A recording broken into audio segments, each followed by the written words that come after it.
Hi, crazy beautiful angels. I hope you guys are doing as well as I am.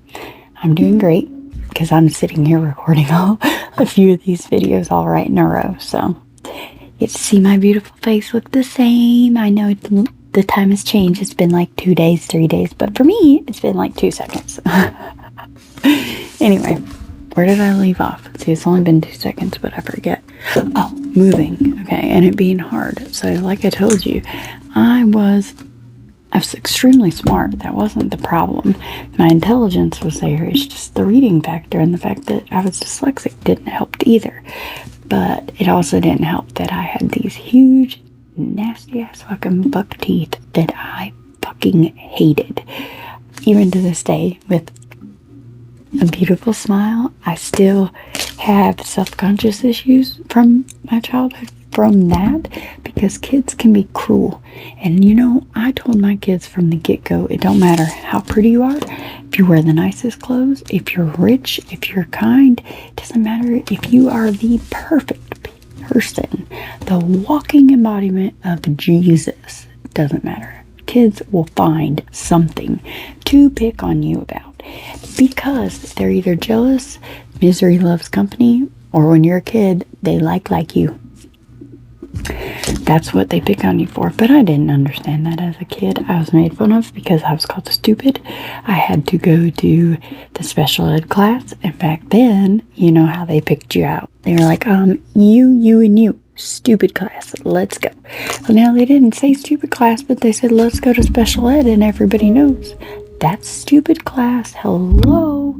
Like, how fucking messed up was that? Okay. And then I had buck teeth, so I was rabbit. You want a carrot? Yeah. So anyway, that was a very, very traumatic part, but that was just the beginning of it all. I mean, by this time I think I was 10, and before we had moved, actually right before we had moved, something incredibly wrong happened. And if it ever happened to my daughter, I'd kill somebody, especially because it happened to me by a family member who was trusted to come stay in our home.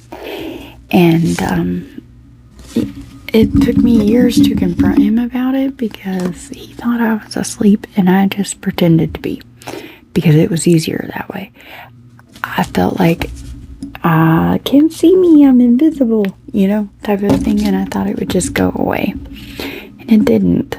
It ate away at me. It was very, very damaging in here, because you feel like, what did I do? Why would you do this to me? But anyway, so my best friend at the time, she had actually convinced her family to move to the same small town that we were living in, because it was about 30-45 minutes away from where we used to live in the other town. That's where my best friend had lived. And once I moved, I guess she just missed me. I don't know. I am pretty great, so it's like, I'm kidding. I mean, I'm a confident person, but I'm totally not conceited. Not that fucking confident. But I would miss me too. I missed her. I really did, because I didn't have anybody yet in this town, because if you're an outsider, they were a small farming town. Outsiders weren't really welcome because they were a rich, small farming town. I mean, literally one stop sign, or no stoplights, just stop signs. There was a post office, a gas station, what could be considered a convenience store, I guess, 2 bars, and that's it. There was also a fairground, because that town that I'm talking about is well fucking known for having combine derbies. But anyway, there's 400 people in the entire town. And so 400 people in the entire fucking town. Can you imagine? That's insane. Everybody knows everybody's fucking business, and it makes it very hard to be like that, being outside coming in. Lucky for me, I had a stepmom at the time. And this small town is actually where she was from. Sorry, my lips are chapped. I probably should have put on some fucking chapstick before I started doing this, but whatever. You guys are okay, right? You're cool with it. Chap lips and all.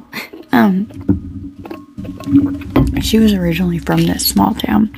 Well, her family had been there a hell of a lot longer than we had, but so.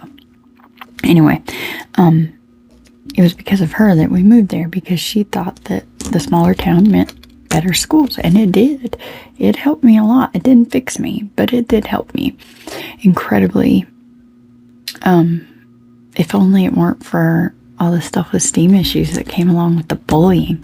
I mean, and what's sad to think about is the fact that our kids now are growing up in almost the exact same world, only worse.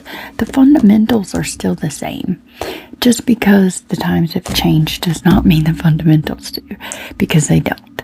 Kids still get jealous, they still make fun of each other, there's still peer pressure. Only now, unlike us, where when we needed to get away from this shit, we could go home and unplug the phone and disappear and nobody could bother us, you know? They can't, because their little fucking phones are with them all the fucking time. They can't get away from it. And online bullying, like, I am a firm believer, I don't think kids should have social media. I don't think it's not relevant for you. There's no use for it. All it is a stressful bullying tactic that gives children anxiety, and it's not necessary. I mean, it's really not. To feel peer pressure constantly, to feel like you need to look a certain way, dress a certain way, this, and this, and this. And then when you don't live up to those things, then you have the kids who bully you up front and in your face, and then you have the kids who use their internet courage to bully you, which, I mean, if we're looking at the rate in which these kids are committing suicide due to things like internet bullying, is that not fucking scary? I mean, the damage that bullies are doing is just fucking redonkulous to people. I mean, there's 3 things I tell my kids they will not be. That's a liar, a thief, or a bully. I will not stand for not one of them. If I find out that one of them are doing those kinds of things, I will whoop their butt in front of everybody. I don't give a fuck. Because I was bullied, I was lied to, and at some point I lied, and I was a thief when I was in my drug addiction, for sure, because it changes you, and I know, but we'll talk about that another time. Anyway, it wasn't long after that I started hanging out on the wrong side of the tracks, according to this town, because they really did have a right side and a wrong side. Now, I lived on the right side, but all the cool people lived on the wrong side, and the people that were on the right side of the tracks didn't accept me. They made fun of me all the time. They made me feel bad. They made me feel like I was a piece of shit, and it didn't help that my dad drank a lot, and everybody in town fucking knew that. So I was labeled the dumb town drunk's daughter with fucking rabbit teeth, you know. So that was fucked, right? I mean, who does that? But anyway, there was a party that me and my girlfriend went to, my best friend, the one who moved to this small town for me, and convinced her family. I don't know how. We were only like, I think by that time, 12, maybe, yeah. Yeah, no, we were 11. Yeah, I think we were 11 or 12. Fuck, I don't remember. That was years ago, y'all. Anyway, we went to a party one night, and somehow or another, I guess we were being truth or dare. I'm not 100%, but I got locked in a room with somebody, and it was supposed to be like 7 minutes in heaven. But see, all these guys that were there, I mean, they couldn't have believed that we were honestly 15, but that's what we told them. But I mean, we live in this small town, y'all. You know how old we are. Everybody knows fucking everybody. So everybody knows if you spit on the sidewalk. So anyway, I got locked in the room with him, and no was not an option for this 17, 18-year-old boy. He just wasn't having it. When it was all said and done, you know, at the the end of the day, I mean, I didn't fight super hard because I was scared that the buddies that he had that were listening right outside the door were going to come in and help him quiet me. So that was very hard and shameful and stuff. But anyway, I had told my best friend that I did it willingly because she was bugging me about what happened in there. And I made her pinky swear not to tell anybody. But she went home and told her parents because she was worried about me. I get that now. I was angry with her then, but her parents called my dad. And of course, my dad sat down. And he always carried a gun, and, you know, here in a holster, in a shoulder holster, whatever. And he sat down and he looked at me and he's like, Jen, you got one chance to tell me the truth, the whole truth, and nothing but the fucking truth, and it better be. And I took a deep breath because I realized I had no fucking choice. I had to tell him the truth, that was the only choice that I had, was the truth. And so I told him what happened. And he called the police. And back then, all you ladies that are close to my age and older can totally concur with this. Back then, girls didn't get raped. That wasn't a thing. No, they just wanted fucking attention, or they did something to cause it, and or it was their whatever. It was always something other than this little girl's fucking was manipulated and was taken advantage of and not okay.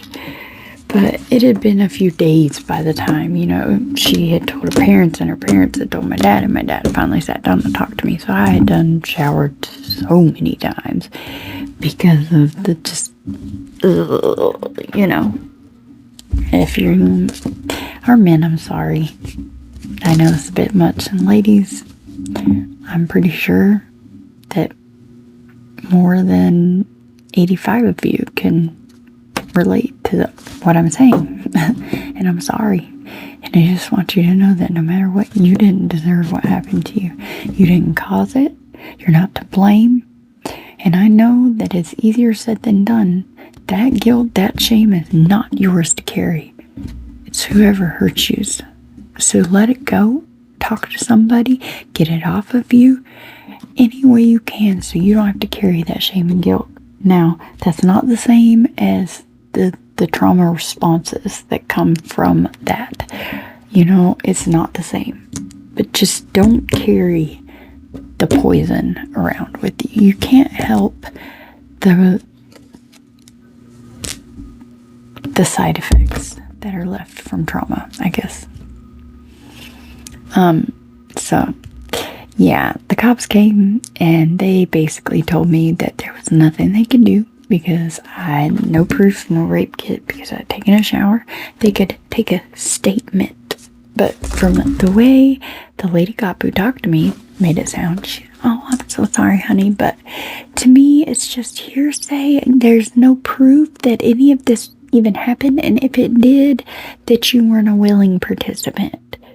You're talking to an 11, 12-year-old little kid.